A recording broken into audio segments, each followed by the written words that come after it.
Local Defence Unit recruits in the districts of Kampala, Mukono and Wakiso have entered the second day. Day one of the exercise saw mostly youths taking part, with many being denied due to lack of qualifications.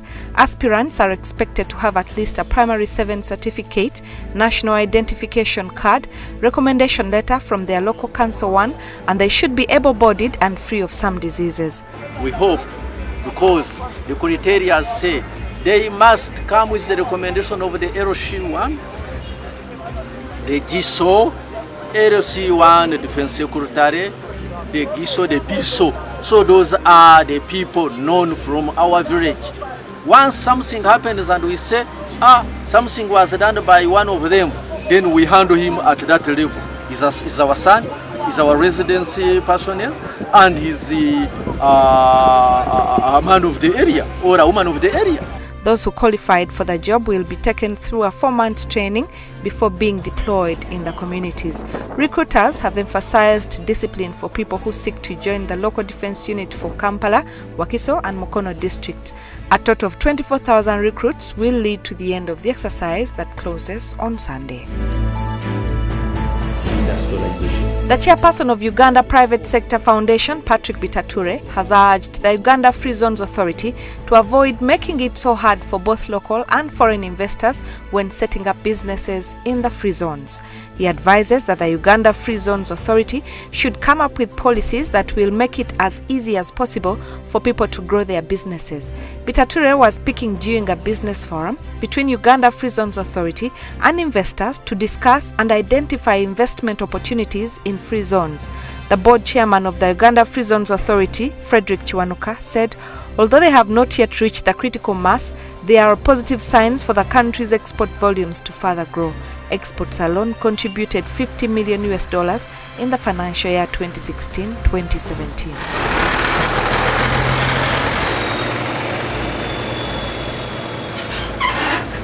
I'm sure that you appreciate the above figures as still modest figures. We have not yet reached the critical mass that could take us to the launching part. But there are already positive signs for the ventures to succeed. We need to work hard with our development partners, among which are the business and the private sectors, and also the development partners. And there are many success stories worldwide that show that when this is done, the economy of the country is not going to remain the same. So these are the types of licenses that we offer. The Chinese community in Uganda has celebrated its 69th anniversary since its formation. The celebrations were held at dinner at Kampala Serena International Conference Center last evening.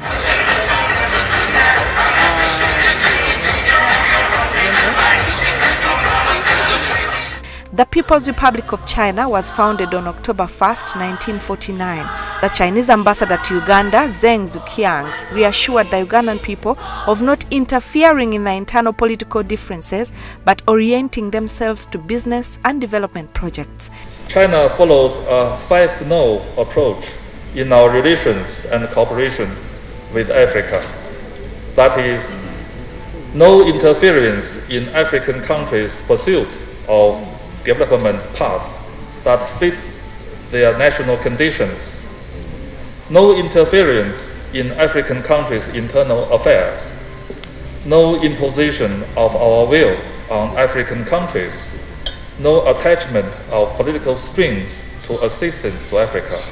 And no seeking of selfish political gains in investment and financing cooperation with Africa.